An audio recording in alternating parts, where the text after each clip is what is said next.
All right. Hello, grade nines. How is everybody? Uh, I was nice. It was nice enough to see some of you at school today. It's cool. I guess you guys are just picking stuff up. Hey, Brandon. I remember I saw both Brandons. I saw Noah, Samson. How's everyone doing? Did you get everything you needed? I don't know. Earlier, yeah, my OBS wasn't working that well. Don't know what happened. Okay. Today is our second last lesson together. Uh, Good to hear, Brandon. We are going to be working with energy production. I've decided we are not going to have an assessment for electricity. I'm doing good, thanks, Samson. We won't have an assessment for electricity.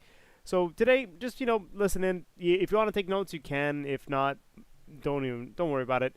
We're just gonna go through some lessons, for, just kind of for fun. Uh, yeah, that's just the way it is. Is that Michael? I haven't seen Michael in ages. How's it going, Michael? All right, let me just pull some stuff up real quick. How are we doing? Yeah, seriously, right? Okay. Anyways, we're talking about energy production today. So, where do we get the energy we use, and well, how do we create electricity? That's okay. Don't worry about it. Uh, no shade thrown here. Okay. It's going to be a pretty short lesson. We're going to talk about the different ways we as humans try to convert different types of energy into electrical energy. So that's what we're talking about today. Okay, so number one we're going to talk about is tidal power. Like it says, tides, well, they're created by the moon. Well, you ever go to a beach, you can see the water kind of comes in and goes out depending on what time of day you go. And well, that's remember, if anytime we have motion, energy can be captured from that motion. The only exception to that is where we talk about the sun. We'll get to the solar power later. So essentially, if the tide comes in and goes out, we can use that movement of the water going in and out, and essentially like it pushes some fan blades around, and that allows us to create energy. So, what are some good things about it? Well, some of the good things is well, it's renewable. We don't really have to worry about the water stopping coming in and going out. Its tide's gonna go in and come out pretty much for the rest of the near future, like billions of years. We have to worry about the sun going out before the tides go away. Next, why is it good? No carbon emissions, so no greenhouse gases here. And another really good thing is that it doesn't take up land. So we can still use land for other things like agriculture, business, homes, blah, blah, blah. Forests. That's good. Here, this picture here was taken at the Bay of Fundy it's in Nova Scotia. They have a place where the tide comes in and out really far. In fact, you can see like almost to the edge there. Like it looks like these boats are stranded, but no. This is just during one part of the day where the tide is out. So all of that water going in and out is captured as energy. So what are some negatives? Well, it could disturb the local ecosystem. You see these big fans here. It's not really friendly to fish, obviously. Not many fish will get hit by it, but like they have to navigate around that. So that's one minor negative. I don't think that's a big negative at all. The other big negative is, well, you need to be living near the water. Well, not any water. It has to be the ocean or the sea where the tides go in and out. Lakes have a tide, but it's a lot smaller. So we need to be near coastline where the water goes in and out a lot. All right. The next renewable resource we're going to look at is solar. Well, this is the only energy power that doesn't require motion of big things here. Free sushi. Yeah. Hello, Matthew. How does it work? Essentially, we have these panels that absorb sunlight, and inside there are essentially diodes or semiconductors that when the light hits it, it heats up, and the movement of it causes electrons to move, and that dancing of electrons creates electricity. So essentially, the sunlight forces electrons, and it says dance for me, and the electrons dance, and it creates electricity. So that's how it works. It just captures the sunlight and converts it to electricity. Let's talk about some positives. Really good positive, renewable. The sun's gonna be there for a long, long time. The second good thing, no carbon emissions again. So once again, we don't have to worry about greenhouse gas effect. We don't have to worry about global warming caused by solar power. However, there are some negatives. Well, guess what? Okay, well, we'll get to that later. The initial setup can be expensive. If you buy solar panels for your house, you may have to wait about 7 to 10 years before you create that much power. What do I mean by that? If you pay like $10,000 for your solar panels, before you get $10,000 in savings, it will take you about 7 to 10 years. So it does take a long time, but once it's there, and if it's a good solar panel, it might last 30 or 40 years. So it's worth it in the long run. In the short run, it's kind of expensive. Okay, it uses a lot of land to produce energy. Now, sunlight, even though it's really hot, on a summer day like today, you go outside, it feels pretty powerful, right? But in terms of a power generation, it's not very powerful. There are other ones that we can talk about later on that do a way better job. So we need to use a lot of land to cover in solar panels to make it usable. One small solar panel in the middle of nowhere, not going to do much. We need like a big solar array, a solar farm. And the energy is not consistent. A little bit of clouds, you don't get zero electricity, but the amount of electricity when it's cloudy is going to reduce the amount of electricity coming out of those solar panels. So weather, like I said, rain. Season 2. In Canada, we get the most solar power, obviously, during the summer because we get the most hours of sunlight. In the winter, in fact, there's not that many hours of sunlight. This gets worse the further you are north or south. Near the equator is perfect because you almost consistently get like 10 to 14 hours of sunlight. While us here, during the winter we might only get about 7 hours of sunlight. In the summer it's a lot better, but yeah, so it's not consistent. The next renewable resource we're going to talk about is wind energy. Well, just wind. You've seen these wind farms around. Essentially, it's a big fan in the middle of a field, and as the wind blows, most of these fans can turn so that they can face the wind, and as the wind blows on it, it makes the fan go spin. And that spinning motion eventually is eventually generating electricity. All right, so what are some good parts about it? Once again, just like solar power, renewable. As long as there's wind, we're not using anything really. We're just kind of recycling whatever's already there. So the wind. And no carbon emissions. All right. Negatives, once again, not consistent energy. This is a windsock. It kind of tells you how windy something is or the day is. If there's no wind, well, no wind, no power. And you mean, once again, just like solar power, wind doesn't have a lot of energy. So you need a lot of them together to be able to produce electricity for people to use. All right, this is one maybe you haven't heard of before. It's called geothermal. We use the heat that comes from under the ground to generate electricity. So how does it work? So we take the electricity, we heat up water and we suck it up using pumps, and essentially it creates steam, and that steam will push around a generator to create energy. You heard that car copines are making the new type of energy with water. Sorry, caps on. What are car copines? I don't know. Let me know. Okay, so it uses heat from under the ground to boil water and to make it spin, and then we send the water back down. It's actually a really clean energy source. It's renewable, no emissions, and it's pretty low cost because, we're just using the water from under the ground and we're putting it back. Our car companies are making a new type of energy with water. Oh, I think you're talking about hydrogen cars. Those have been around for a while, but that's okay. Hydrogen power cars have a big problem to them. They haven't solved that yet. If they ever solve the hydrogen power problem, they might have them out, but till then, electric and gas is the only way to go right now.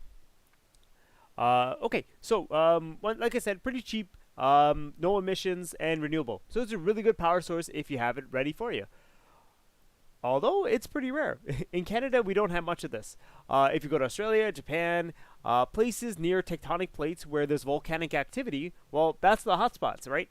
If you have a lot of hot springs around, you will be able to harness that energy. The only other day, it's not really negative. It's just that it kind of sucks because not everyone has access to it, right? You need to be in a special location that has that. So it's not really a negative. It's just like, hey, it's not for everybody kind of thing. And the only other real negative is that you have to sometimes drill pretty deep into the earth to tap into that hot water. All right. The next one is also unique. It's called biomass. It's very similar to fossil fuels, but there's one main difference here. Biomass. What is biomass? Biomass. How does it work? It's renewable. It uses. Oh. Okay. Whatever. Okay. It's fine. It uses plant waste products of plants and organic garbage for fuel. So sometimes okay, we could cut down trees, but we normally don't use trees. We use like landfill gas, alcohol fuels, crops. Like okay, so when you go to a grocery store, you buy corn. Let's say I like corn. I like the barbecue corn. So when I buy corn, like it comes with a husk, right? Normally we have to pull off those husk leaves, and then we throw those leaves in the garbage. Guess what? Those husks, if they are fermented, they can be used as a fuel called ethanol. And if we burn that fuel, it burns quite cleanly. It's not as obviously not as clean as solar, wind, and blah blah blah, but is way better than fossil fuels. So it's burned to create energy. So essentially, we're burning dead organic matter to create energy.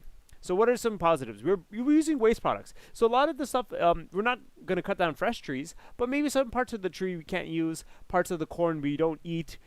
These things, or even garbage. It's waste anyway, right? Might as well burn it, and it's pretty cheap to run.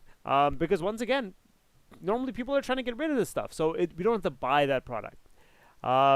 Negatives, because we're burning, it's going to release carbon dioxide, possibly other gases and chemicals if it doesn't burn cleanly. So imagine like if people didn't sort out their garbage properly and it was sent to a biomass area, we could release other chemicals into the air. It's not as bad as fossil fuels in terms of the greenhouse gas effect, but once again, we're burning something, it's going to cause greenhouse gas effect. All right, our last renewable resource, hydro. This one we've probably seen if you go into Niagara Falls. Essentially, what it is waterfalls or dams that slow the flow of water, and that falling water spins a turbine.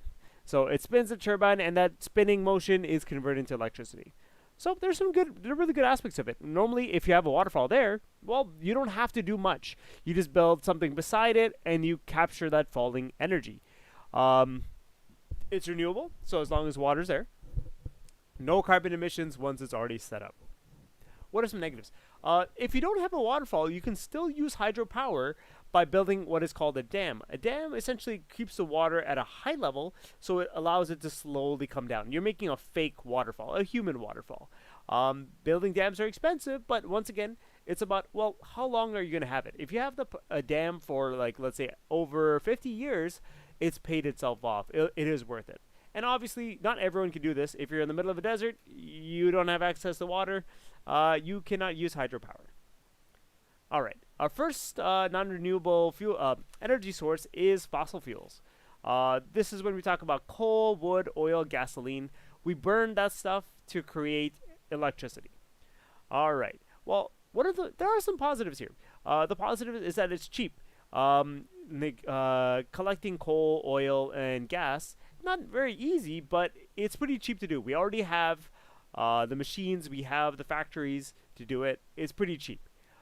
Well, you know where I'm going with this. We have quite a few negatives here. Well, if we're using wood for energy, we're deforesting.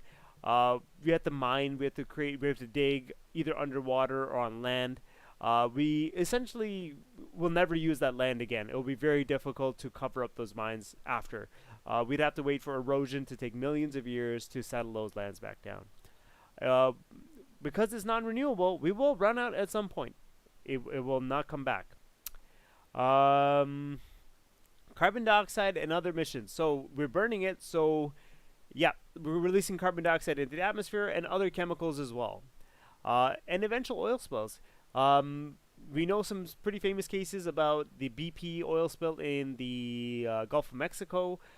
In Alberta, they want to build a pipeline, but we know with pipelines there might be something that happens eventually, where the pipe leaks or the pipe will burst, where the pipes get old or whatever happens, something fails, and those oil spills will destroy environments that they're in. All right, and the last non-renewable is nuclear power. Okay, how do we use nuclear power? Essentially, we get uranium, plutonium, certain elements that have radioactive abilities where they break up their nuclei, and we use that energy when they deassemble themselves. So when they don't explode, but they violently rip apart from each other, and they move at really quick speeds. We capture that in the water. That heat is transferred to the water, which eventually turns turbines. So these are what are called reactor cores. They're put into the water, so when they react, they give the energy to the water, and then the water heats up, and we get electricity. All right, there's some good stuff to this.